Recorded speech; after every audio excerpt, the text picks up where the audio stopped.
There's a lot of exciting things happening in the design world and at IDEO this past year, and I'm pleased to get a chance to share some of those with you.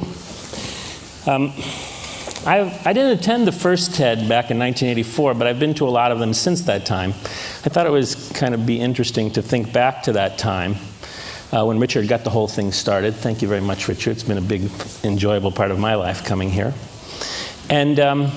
And so thinking back, I was thinking those of us in Silicon Valley were kind of really focused on products or objects, certainly technological objects. And so it was great fun in those days, and some of those of you who are in the audience were my clients, and we'd come in with some prototype underneath a black cloth, and we'd put it on the conference table, and we'd pull off the black cloth, and everybody would ooh and ah, and that was a really good time. And so we'll continue to focus on products, as we always have, but and if you were here last year, I probably wrestled you to the floor and tried to show you my new iModule 2, which was a camera that plugged into the handspring. And I took a lot of pictures last year. Very few people knew what I was up to, but I took a lot of pictures. And this year, maybe you could show the slides. And this year we're carrying this Trio, which we had a lot to do with and helped Handspring design it. And also, although we designed it a few years ago, it's just become ubiquitous in the last year or so, this heart-stream defibrillator, which is saving lives. Maybe you've seen them in the airports. They seem to be everywhere now. Lots of lives are being saved by those. And we're just about to announce the Zinio reader product that I believe will make magazines even more enjoyable to read. So we really will continue to focus on products, but something's happened in the last 18 years since Richard started TED, and that's that people like us, I know people in other places have caught on to this for a long time, but for us, we've really just started we've kind of like climbed Maslow's hierarchy a little bit, and so we're now focused more and more on kind of human-centered design, human-centeredness in an approach to design. And that really involves designing like behaviors and personality into products. And I think you're starting to see that, and it's making our job even more enjoyable. Interestingly enough, we used to primarily build 3D models, like you've seen some today, and 3D renderings, and we'd go and we'd show those as communicating our ideas. But firms like ours are having to move to a point where we get those objects that we're designing and get them in motion, showing how they'll be used. And so in order to do that, we've been forming internal video production groups in order to make these kind of experience prototypes that show just what we mean about the kind of man-machine relationship. And it's a much better way to see. It's kind of like architects who show people in their houses as opposed to them being empty. So I thought that I would show you a few videos to kind of show off this new broader definition of design in products and services and environments. I have a few of them. They're no more than a minute or a minute and a half a piece, but I thought you might be interested in seeing some of our work over the last year and how it responds in video. So Prada, New York, we were asked by Rem Koolhaas and OMA to help us conceive the technology that's in their retail store in New York. He wanted a new kind of store, a store that had a cultural role as well as a retail one. And that meant actually designing custom technology as opposed to just buying things off the shelf and putting them to use. So there's lots of things. Everything has RF tags. There's RF tags on the cards. There's these staff devices that are all around the store. You pick them up, and once you see something that you're interested in, the staff person can scan them in, and then they can be shown on any screen throughout the store. You can look at color and sizes and how it appeared on the runway or whatever. Right? And so then the merchandise that you're interested can be scanned. It's taken into the dressing room, and in the dressing room there are scanners so that we know exactly what clothing you have in the dressing room, and we can put that up on a touch screen, and you can play with that and get more information about the clothing that you're interested in as you're trying it on. It's been used a lot of places, but I particularly like the use here of liquid crystal displays in the changing room. It was the last time I went to see this store, there was a huge buzz about people standing outside wondering, am I going to actually get to see the people changing clothes here? And but if you push the button, of course, the whole wall goes dark. So you can try to get approval or not for whatever you're wearing. And then one of my favorite features of the technology is the magic mirror, where you put on the clothes, there's a big display in the mirror, and you can turn around, but there's a 3-second delay so you can see what you look like from the back or all the way around as you do it.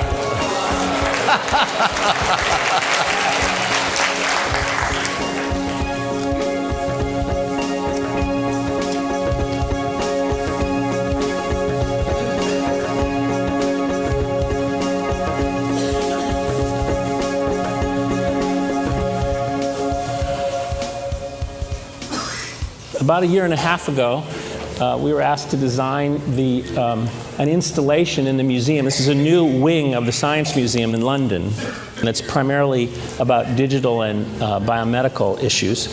And a group at Itch, which is now part of IDEO, designed this interactive wall that's about 4 stories tall. I don't know if anybody's seen this. It's pretty spectacular in the room. Anyway, it's based on the London subway system, and so you can see that these are, the goal was to bring some of the feedback that the people who had gone to the museum were giving and get it up on the wall so everybody could see, for everybody to see. So you enter your information, and then like this London tube system, the little trains go around with your, what you're thinking about, and then when you get kind of to a station, it's expanded so that you can actually read it. Then when you exit the IMAX theater on the 4th floor, mostly teenagers coming out of there, there's this big open space that has these tables in it that have interactive games, which are quite fun, also designed by Durrell and Andrew of Itch. And the topics include things that the museum is about, male fertility, choosing the sex of your baby, or what a driverless car might be like. There's lots of room so people can kind of come up and kind of understand what it is before they get involved. And also, it's not shown in the video, but these are very beautiful. They go to the top of the wall, and when they kind of reach all the way to the top after they've bounced around, they kind of disperse into bits and kind of go off into the atmosphere. The next video is not done by us. This is CBS Sunday Morning that aired about 2 weeks ago. And Scott Adams ran into us and asked us if we wouldn't help to design the ultimate cubicle for Dilbert, which sounded like a fun thing, and so we couldn't pass it up. He's always been interested in kind of technology in the future. I realized that at some point I might be the world's expert on what's wrong with cubicles. So we thought, well, wouldn't it be fun to get together with some of the smartest design guys in the world and try to figure out if we could make the cubicle better. Though they work in a wide-open office space, spectacularly set under San Francisco's Oakland Bay Bridge, the team built their own little cubicles to fully experience the problems. Yeah. A one-way mirror. I can look at it, you can look at yourself. They took pictures. You feel so trapped, you know, when someone kind of leans over and you're sort of like held captive there for a minute. So far it's chaos, but a lot of people are doing stuff, so that's good. So we'll see what happens. The first group builds a cubicle in which the walls are screens for the computer and for family photos. In the second group scenario, the walls are alive and actually give Dilbert a group hug. Behind the humor is the idea of making the cubicle more human. So here's the final thing, complete with kind of orange lighting that follows the sun across, follows the tracks of the sun across the sky, so you feel that in your cubicle. And my favorite feature, which is a flower in a vase that wilts when you leave in disappointment, and then when you come back, it kind of comes up to greet you and happy to see you. It's like built right into the wall. You know, there's homey touches like a built-in fish tank in the walls or something to be aggressive with to release tension. Customizable for the boss of your choice. And of course a hammock for your afternoon nap that for stretches Dilbert, across your says cubicle. His creator. Life would be sweet in a cubicle like this. This next project we were asked to design a pavilion to celebrate the recycling of the water on the Millennium Dome in London. The dome has an incredible amount of water that washes off of it, as well as wastewater. So this building actually celebrates the water as it comes out of the recycling plant and goes into the reed bed so that it can be filtered for the final time. The pavilion's design goal was to be kind of quiet and peaceful, in contrast to if you went inside the dome where it's kind of wild and crazy and everybody's, like learning all kinds of things or fooling around or whatever they're doing. But it was intended to be quite quiet. And then you would wander around and gather information in a kind of a straightforward fashion about the recycling process and what's being done and how they're going to reuse the water once it comes through the plant.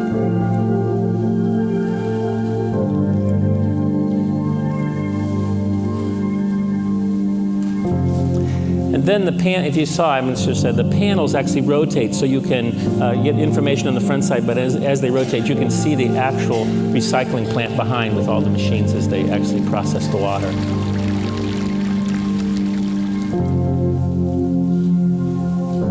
There you can see, there's the plant.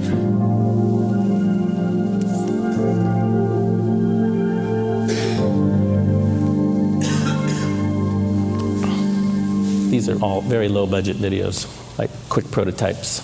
So we're announcing a new product here tonight, which is the first time this has ever been shown in public. It's called Spyfish, and it's a company called H2I, started by Nigel Jagger in London. And it's a company that's trying to bring the experience. Many people have boats or enjoy being on boats, but a very small percentage of the people actually have the capability or the interest in going under the water and actually seeing what's there and enjoying what scuba divers do. This product has 2 cameras. You throw it over the side of your boat, and you basically scuba dive without getting wet. Maybe we should show. For us, there's the object. For us, it was a kind of 2 projects. One to design the interface so that the interface doesn't get in your way. You can have that kind of immersive experience of being underwater, of feeling like you're underwater, seeing what's going on. And the other one was to design the object and make sure that it was a consumer product and not a research tool. And so we spent a lot of time. This has been going on for about 7 or 8 years, this project, and just ready to start building them. The Spyfish is a revolutionary subaquatic video camera. It can dive to 500 feet to where sunlight does not penetrate and is equipped with powerful lights. It becomes your eyes and ears as you venture into the deep. The battery-powered Spyfish sends the live video feed through a slender cable. This slender cable was a huge technological advancement and allowed the whole thing to be the size that it is. The central box connects the whole system together. Maneuvering the Spyfish is simple with the wireless remote control. You watch the video with superimposed graphics that indicate your depth and compass heading. The fluid graphics and ambient sounds combine to help you completely lose yourself underwater.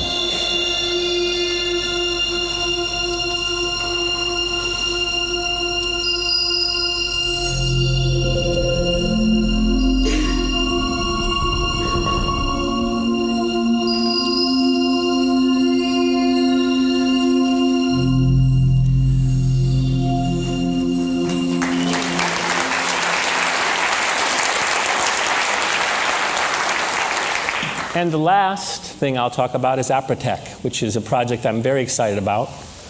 Apritech is a company started by Dr. Martin Fisher, who's a good friend of mine. He's a PhD from Stanford. He found himself in Kenya on a Fulbright. And he had a very interesting insight, which is that he said, there must be entrepreneurs in Kenya. There must be entrepreneurs everywhere.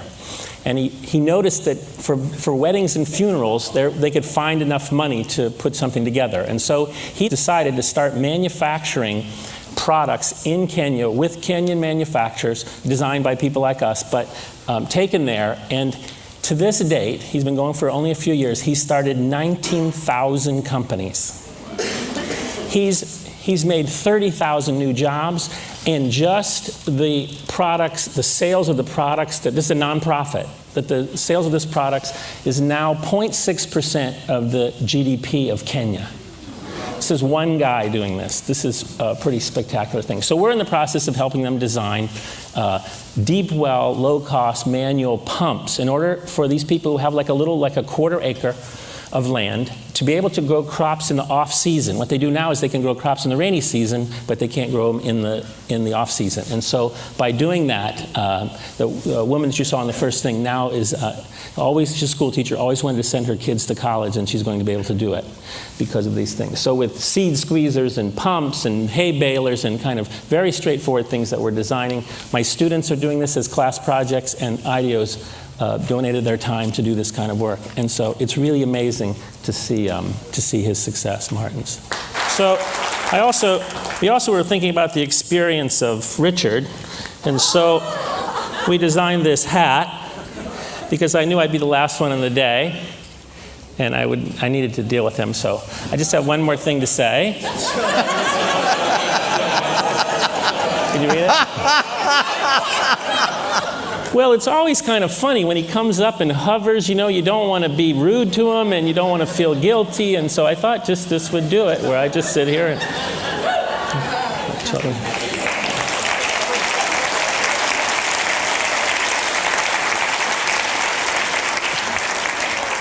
So we saw a lot of interesting things being designed today in this session, and from all the different presenters, and in my own practice from Prada to Apritech. It's really exciting that we're taking a more human-centered approach to design, that we're including behaviors and personalities in the thing we do, and I think this is great. Designers are more trusted and more integrated into the business strategy of companies, and I have to say, for one, I'm feel very lucky that the progress that design has made since the first TED. Thanks a lot.